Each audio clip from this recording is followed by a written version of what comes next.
gimana nih kalau misalkan anak-anak Indonesia dari kecil, kemudian dia di SD, di SMA, kita dekatkan dengan Al-Quran, kita ajarkan tentang bagaimana sih menjadi pribadi yang memiliki karakter Quran yang kuat, sehingga mereka itu memiliki mental yang stabil di masa depan, sehingga kuat bisa siap untuk jadi pemimpin-pemimpin di masa depan. Menurut Mas Ari gimana nih kalau Al-Quran itu kita jadikan fondasi pendidikan dalam membentuk mental-mental generasi? Masya Allah, Bang, ada adik kita ini yang waktu itu saya kunjungi di pengungsian, ini luar biasa, akhlak dan adabnya luar biasa ya. Cakep-cakep lagi ya gitu, cantik-cantik, ganteng-ganteng gitu ya. Ada teman saya yang sampai sekarang qadarullah belum dapat keturunan, kepengen bawa pulang gitu adik-adik kita gitu. Tapi ternyata nggak mudah. Alasannya apa? Kan Indonesia lebih tentram, gak ada perang. Menurut mereka takut tumbuhnya tidak Qurani. Mereka takut nggak seperti projection bapaknya yang sudah meninggal. Ibunya, saya punya amanat untuk gedein anak ini untuk berada dalam keadaan yang Qurani. Indonesia negara Islam kita bilang gitu ya, tapi mereka memang itu memegang amanah ya. Saking mereka tuh kepengen ada Quran di dalam hatinya, kita jadi minder sendiri gitu. Apalagi saya datang sama teman saya udah tua-tua begini gitu kan, telat ngaji lagi. Aduh, mereka ini udah digempur, dibombardir, keluarganya meninggal. Tetap udah mending di sini aja. Ini kehebatannya. Jadi mereka ini tentunya juga paham apa yang terjadi di masa lalunya, di mana orang-orang yang dekat dengan Quran adalah orang-orang yang memberi solusi pada dunia, Mendominasi dunia gitu. mendominasi, beri solusi. Mungkin sekarang kalau orang nanya ya gitu ya, emang lu Islam, katanya Al-Quran jawaban dunia nih gitu kan. Facebook, Instagram, internet, YouTube segala macam itu buatan siapa? Teknologi buatan siapa? Gitu kan? Pasti gitu. Pasti itu. Andaikan para ilmuwan muslim pakai copyright. Andaikan ya. Internet, YouTube, Instagram nggak boleh mereka jalan tanpa tanda tangan dari Al-Hawarizmi. Karena algoritma dengan izin Allah beliau menemukan.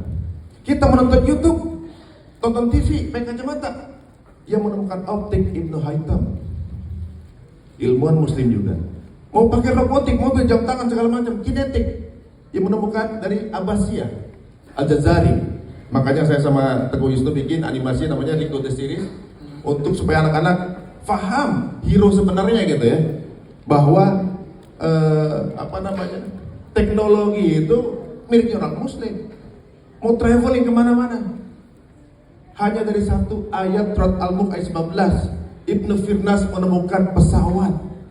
Dunia kedokteran Ibnu Sina, dunia astronomi, Maryam itu astronom, mana lagi banyak penemuan itu. Andaikan mereka pakai copyright, nggak ada teknologi sekarang bukan orang muslim.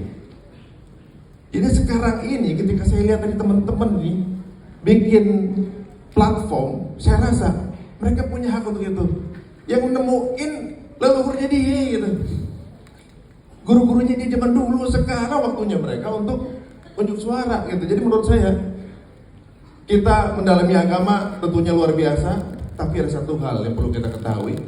Apapun profesi kita mesti harus yang paling jago di bidangnya, paling bagus buat sesuatu.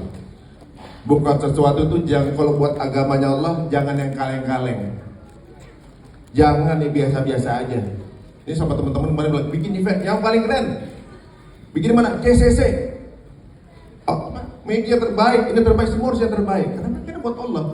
Kita harus jadi yang diperhitungkan. Sekarang kalau teman-teman ini paling jago di bidangnya, kemudian dipercaya dan banyak follower, kalian akan bisa menentukan arah dari follower kalian. Tahu nggak? Habib Nur Muhammad Dov, beliau orang Rusia ya. Dia bisa bilang alhamdulillah di depan jutaan non muslim di seluruh dunia, tapi nggak dipecat. Karena apa? Terlalu jago dia. Duitnya dari dia. Muhammad Salah minta diganti gara-gara takut ketinggalan sholat maghrib, tapi nggak dipecat dari klubnya. Kenapa? Terlalu jago dia. Jadi kalau udah jago mah bebas. Maka teman-teman semua, belajar agama keren, tapi profesi kalian dalam menaklukkan dunia harus yang paling jago. Itu alasan rasional pertama orang akan ngikutin kalian. Ya, jadi apapun sekarang, mau jadi kameramen, mau jadi apa lagi, mau jadi penulis, mau jadi aktor atau aktris sekalipun, jadi yang paling keren. Udah pada saat follower banyak, tak Free Palestine, kelar semua udah. Jadi teman-teman semua, sekarang ini kita pakai bahasanya mereka.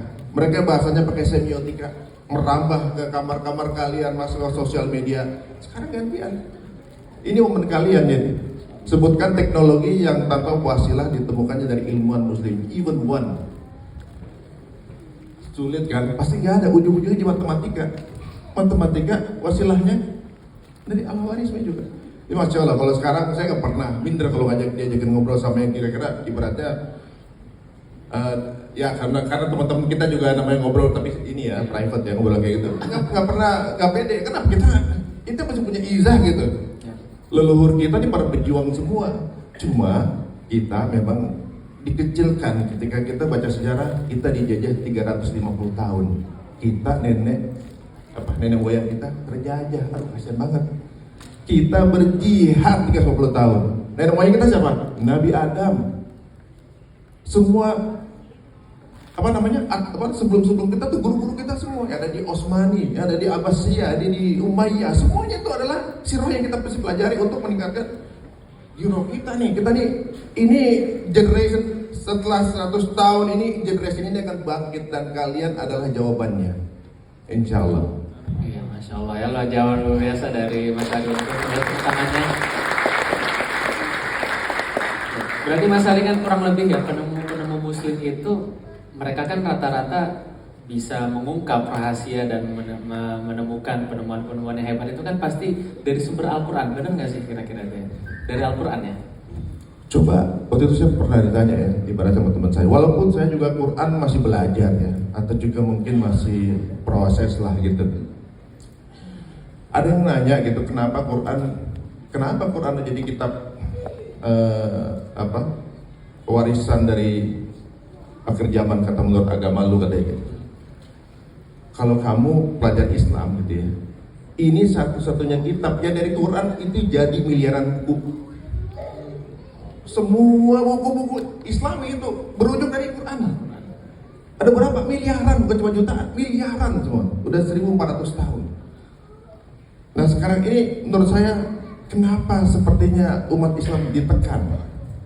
Karena saya juga karena sering nge-YouTube nih Mas Dad. Karena sering YouTube jadi saya ngobrol sama narasumber yang saya baru tahu gitu ya.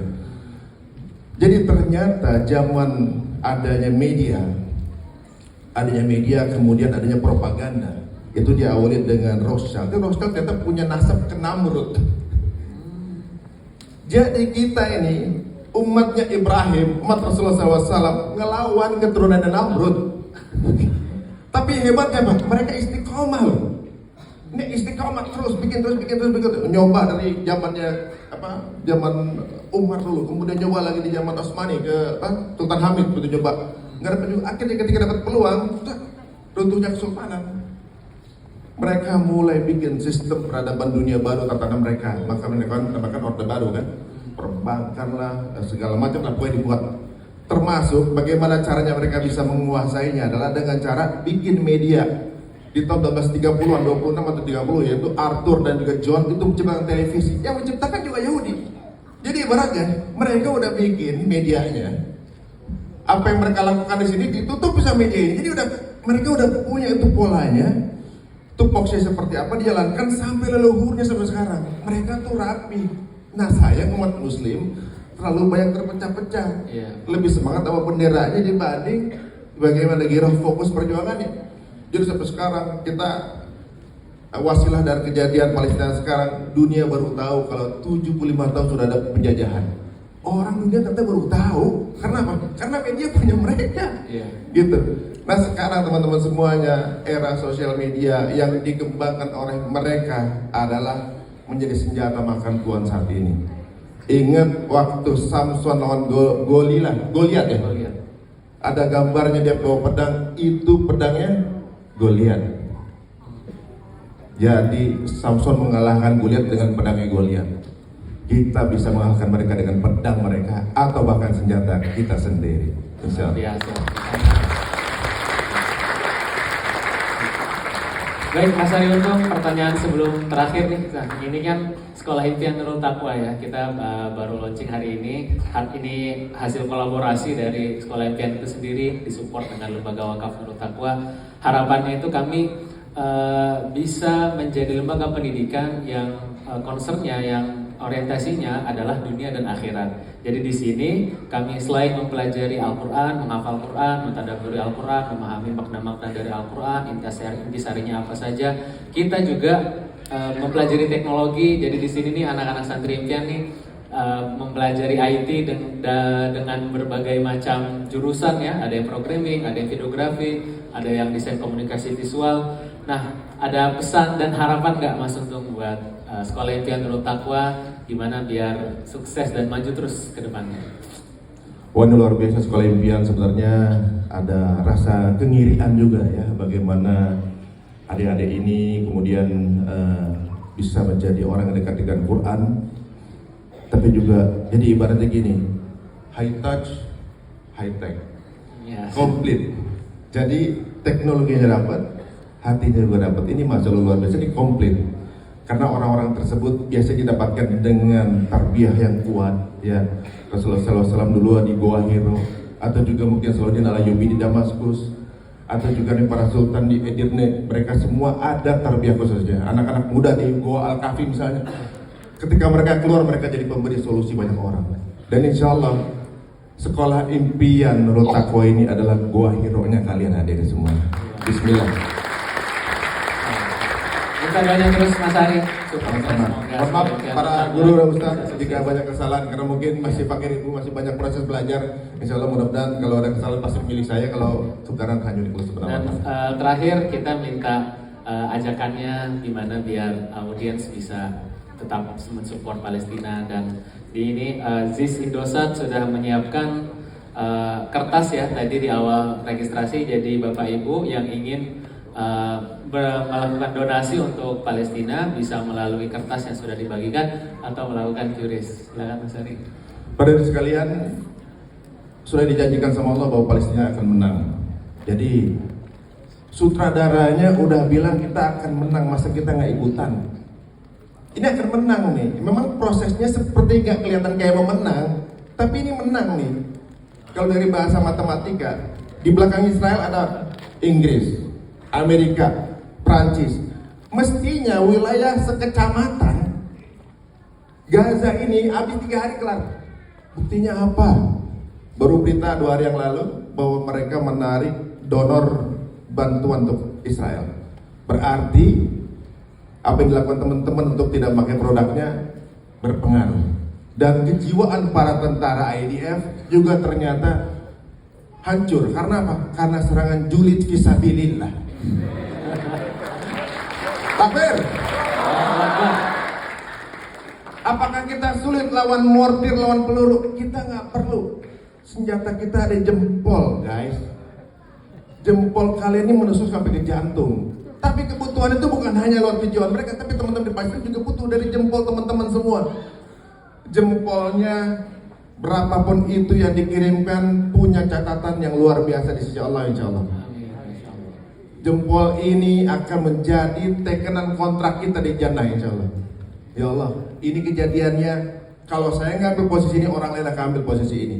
Ini adalah lagi masa-masanya sale untuk kaum muslimin. Sale nih. Ini kesempatan untuk kalian berikan keberpihakan.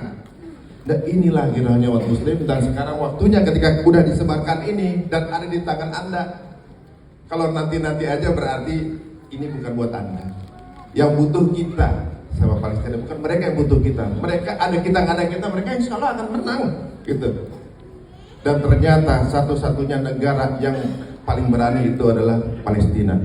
Karena hanya Palestina yang mampu meroket Israel. Negara mana yang berani?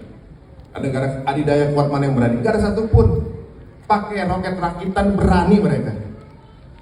Mereka di belakangnya banyak negara adidaya. Gaza di belakangnya cuma punya Allah. Dan pastikan di antara yang dibalik Allah itu ada kitanya di sana.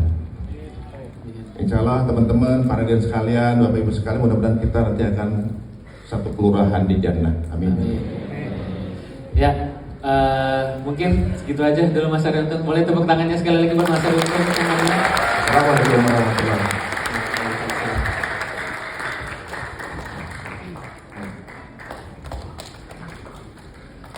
Sekali lagi kami ucapkan Mas Ari Untung atas sharingnya, atas jawaban-jawabannya yang luar biasa. Beliau ternyata Masya Allah yang mempunyai, seperti yang kita tebak di awal, sangat memiliki kekhawatiran yang sangat besar tentang bagaimana pendidikan Islam di dunia, terlebih lagi di Indonesia. Beliau juga memperlihatkan gimana semangat peradaban Islam ini agar bisa bangkit kembali. Dan santri-santri sekolah impian, ini adalah tugas kalian. Ini adalah tugas kita bersama, menyiapkan generasi-generasi hebat, generasi-generasi yang suatu saat nanti mampu memegang dunia. Yang apabila mereka harus memegang dunia, mereka sudah memiliki kesiapan mental, baik secara diri mereka, sudah ada Al-Quran di dalam dada mereka, dan diri mereka sudah dibekali dengan teknologi informasi. Sekali lagi tepuk tangan buat Mas Ari Untung.